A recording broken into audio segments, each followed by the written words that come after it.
নমস্কার বন্ধুরা, সকলে নিশ্চয়ই ভালো আছেন। আমি চলে এসেছি একদম নতুন রেসিপি নিয়ে। আলু, ঝিঙে, কাঁচকলা আর সয়াবিনের একদম নিরামিষ রেসিপি। তো নিরামিষ দিনে এই নিরামিষ রেসিপি দুর্দান্ত খেতে লাগে। আর সয়াবিন তো একদম পুষ্টিগুণে ভরপুর, তো বড় থেকে ছোট সকলে খুব পছন্দের খাবার।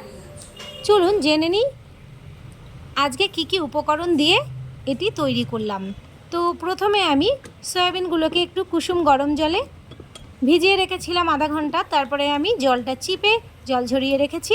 আর এর মধ্যে আমি কিছু সবজি ব্যবহার করেছি, যেমন আলু, কাঁচকলা আর ঝিঙে।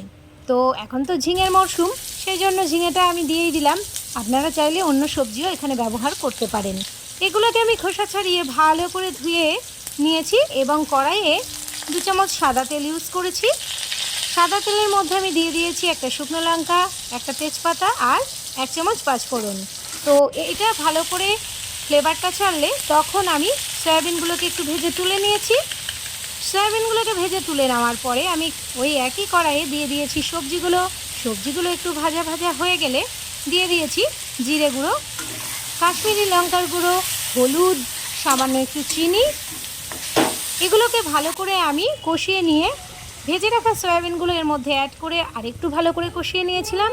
যখন তেলটা ছেড়ে দিয়েছে তখন আমি এর মধ্যে দিয়ে দিয়েছি উষ্ণ গরম জল। তো উষ্ণ গরম জল দেওয়ার পরে আমি এটাকে ভালো করে মিশিয়ে নিচ্ছি এবং এর মধ্যে দিয়ে দিচ্ছি স্বাদ অনুযায়ী লবণ। এটাকে আমি আরেকটু ভালো করে ফুটিয়ে নেব। আপনারা যে যেরকম ঝোল খাবেন সেরকম পরিমাণে আপনারা জলটা দেবেন। আমি এটা একটু ঝোল ঝলিয়ে রেখেছি। আলু, কাঁচকলাগুলো একদম সেদ্ধ হয়ে গেছে। এবার আমি এটাকে নামিয়ে নেব।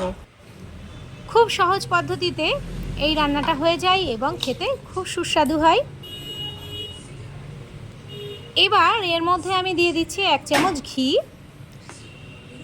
নিরামিষ তরকারিতে একটু ঘিটা দিলে একটু দুর্দান্ত টেস্ট হয় এবং খেতেও ভালো লাগে।